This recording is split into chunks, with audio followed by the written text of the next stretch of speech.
Think for a second. Picture a life where everything looks like it is in the right spot. There is food on the table, times of ease and comfort, maybe even people know you and love you. And yet, even with all of this, a small, empty feeling stays. A quiet sense of not being happy that does not go away. Are given about being happy. And I promise you this, the final secret will be the most powerful of all. It can change how you see your own life. If this kind of thinking speaks to you, take a second to follow the channel, leave a like, send this video to someone who often asks about the meaning of joy, and write a comment about what happiness means to you right now. What we will show you here might completely change the way you see your wants, your upsets, and even your moments of joy. Arthur Schopenhauer, one of the deepest and serious thinkers of the 1800s, dared to face a question most people run from. Why are human beings almost never truly happy? Why does joy slide away the moment we think we have finally reached it? His answer is not sweet, but it is very honest. According to Schopenhauer, happiness is not our natural state. Being restless is. At the middle of his ideas is a concept he called the will. This will is not a smart choice or a plan as we usually think of it.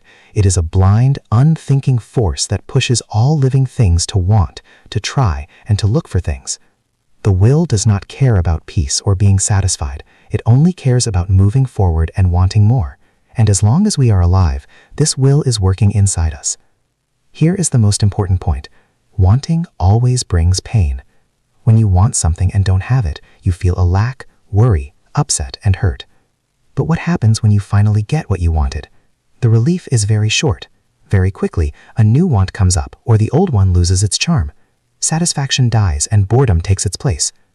Schopenhauer believed that boredom is not a sign of a useless life, but proof that wanting has been stopped for a moment and now asks for a new thing. This is why even a life that looks perfect from the outside can feel strangely empty on the inside. When the fight to stay alive is over and basic needs are met, the will does not rest. It simply changes what it looks at. You begin to want fame, praise, new things, a goal, or the meaning of life itself. And when those are gained, the circle starts again.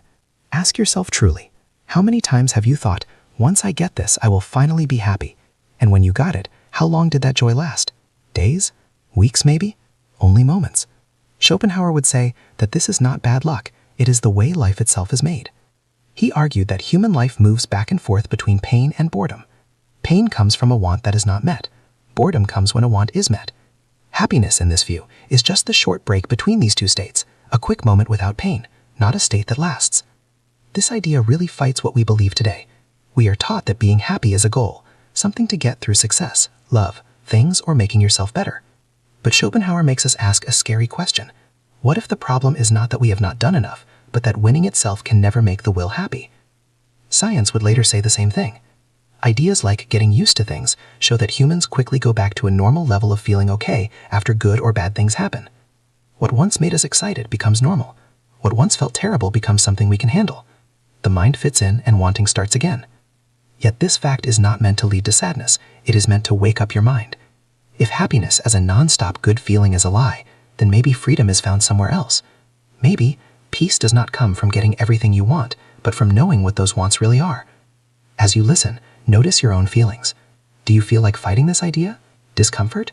Relief? And here is a question to think about and share in the comments. If joy is meant to be short, what would change if you stopped chasing it and started understanding it? This is only the start. In the next part, we will look at how Schopenhauer believed we could briefly get away from this circle and why most people, without knowing it, make their pain worse by fighting it. Most people, when they hear Schopenhauer's view, naturally fight it. They look for other examples. They talk about moments of love, winning, or feeling close to God and say, surely this proves such a dark view is wrong. But Schopenhauer knew people would say this. He argued that what we call happiness is not the presence of something good, but the short time when pain is gone. Like the silence between two loud sounds, it feels like a big deal only because pain has stopped for a little while. To understand this better, we must look at how the mind itself works. The human mind is built to notice what is gone rather than what is right here. When you are healthy, you do not feel joy in every breath you take. Health becomes something you don't notice, but the moment you get sick, it is the only thing you think about.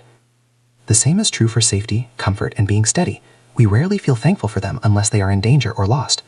Schopenhauer believed this was not an accident. The will makes us look toward what we lack because lack makes us move. If humans were easy to satisfy, life would stop.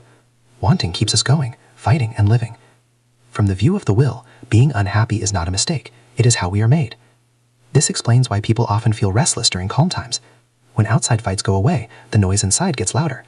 You might notice this on vacations, after reaching a big goal, or even during quiet times. Without something to hunt, the mind feels bad. It makes up worries, doubts, and new wants. Inner peace, strangely, feels odd and even scary. Schopenhauer saw that our world today makes this problem worse.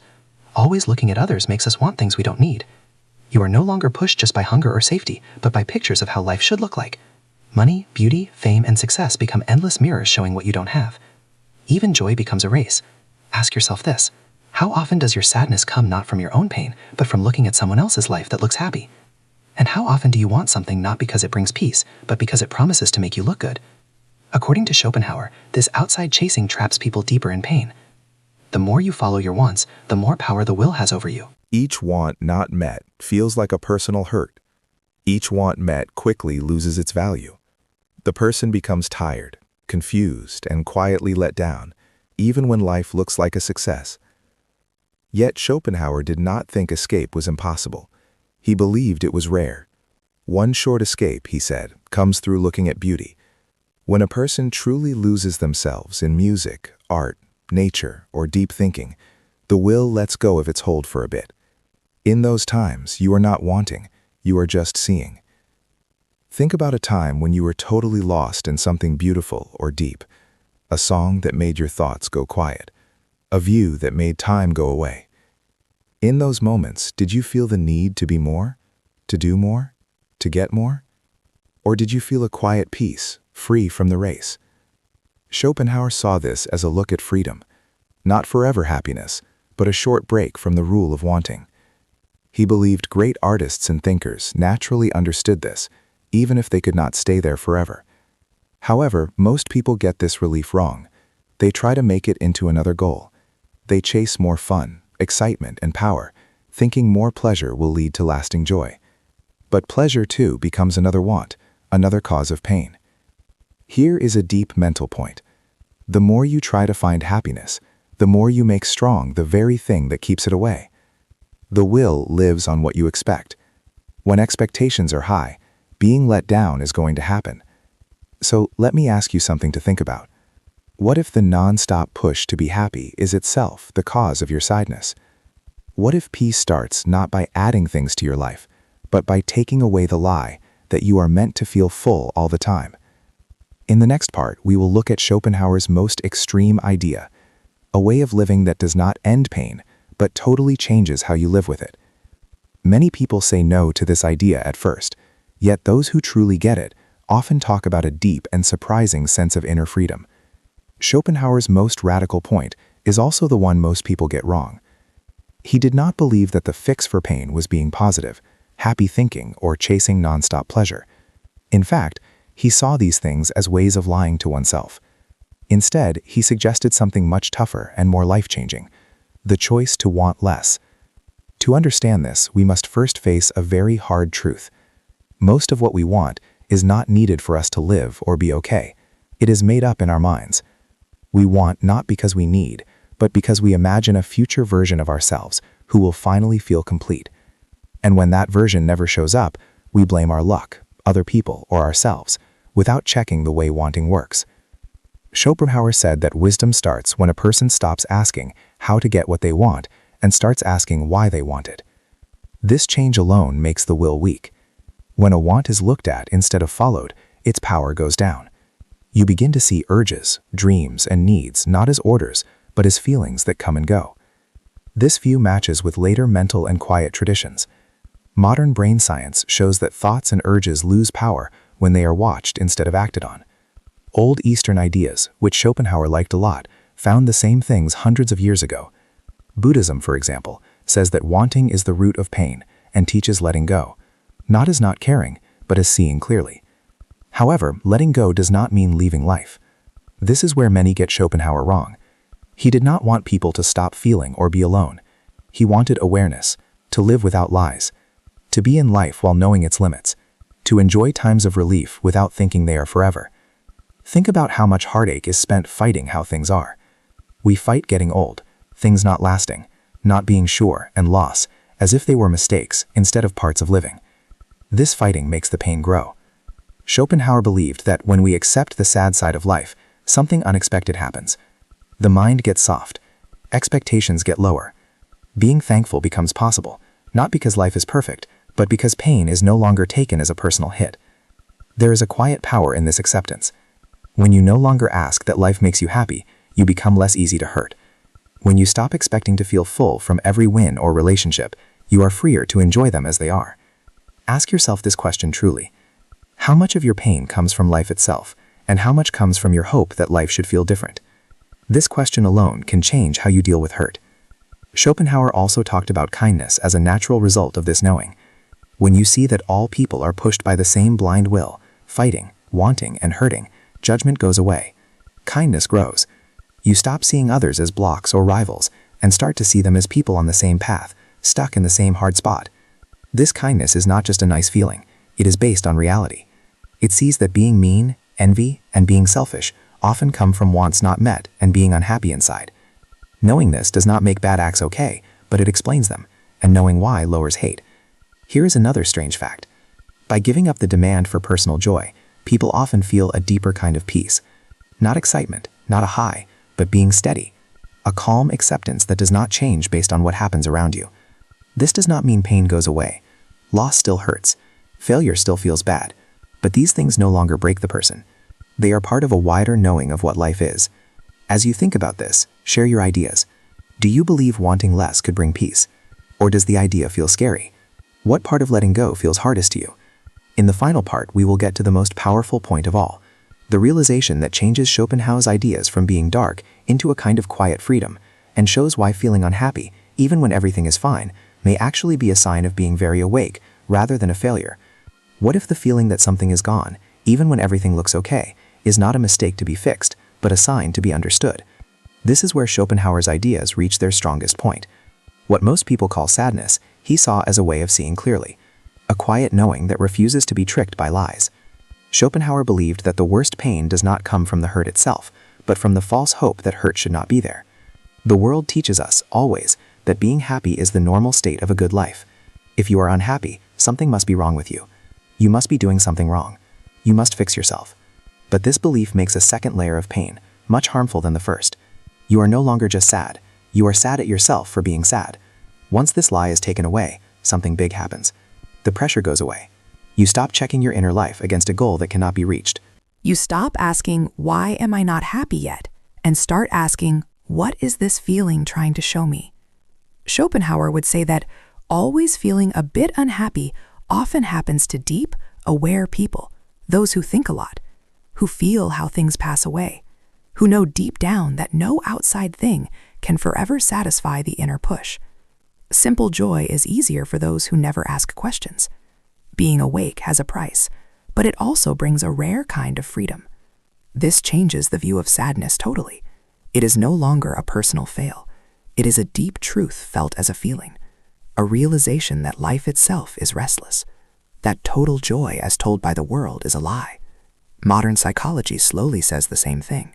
Studies always show that people who go after happiness directly often feel more worry and letdown than those who go after meaning, acceptance, or helping.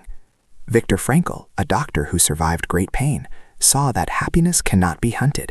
It must happen as a result of living truly. When joy is the goal, it slips away. Schopenhauer knew this long before science or mental studies proved it.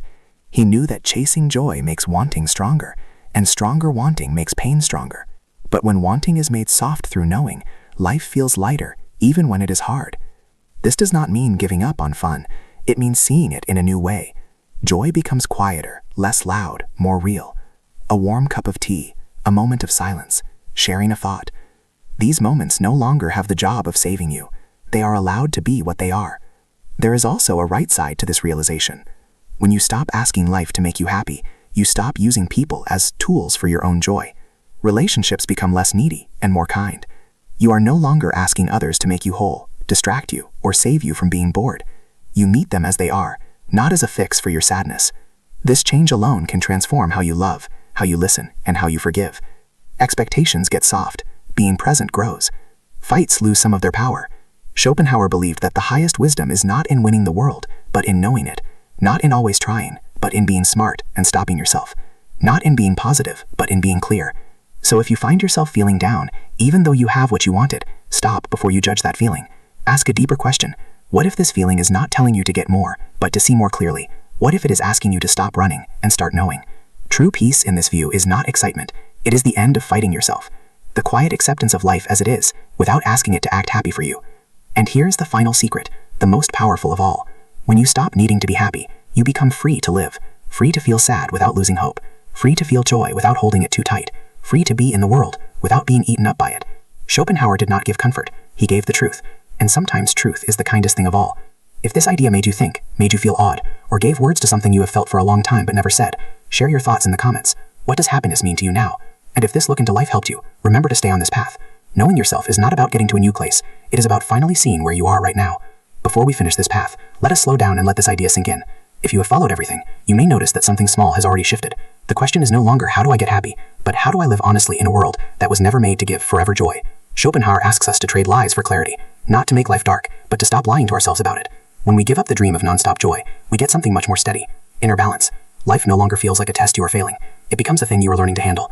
This view does not make you lazy. It makes you very careful. You choose more wisely what gets your energy. You stop chasing noise and start liking silence. You stop asking for big things and start liking depth. Even pain when it comes feels different. It hurts, but it no longer makes you feel bad with the idea that something has gone wrong with your life. Notice how much relief there is in no longer meaning life to be amazing all the time. Normal moments get their value back. Walking, breathing, watching, thinking. These were never small things. They only look small when compared to impossible hopes. Schopenhauer reminds us that wisdom is not about running from being human, but about knowing it so well that it loses its power to rule us. When wanting gets quiet, even for a bit, being present shows up, and presence is where life really happens. So if joy feels far away, do not rush to fix it. Listen to it. It might be pointing you to truth, rather than just fun, toward awareness rather than distraction, toward freedom rather than just getting what you want. And maybe the biggest irony of all is this. The moment you stop asking life to make you happy is often the moment it finally feels lighter, not because everything is fine, but because you are no longer at war with how things are.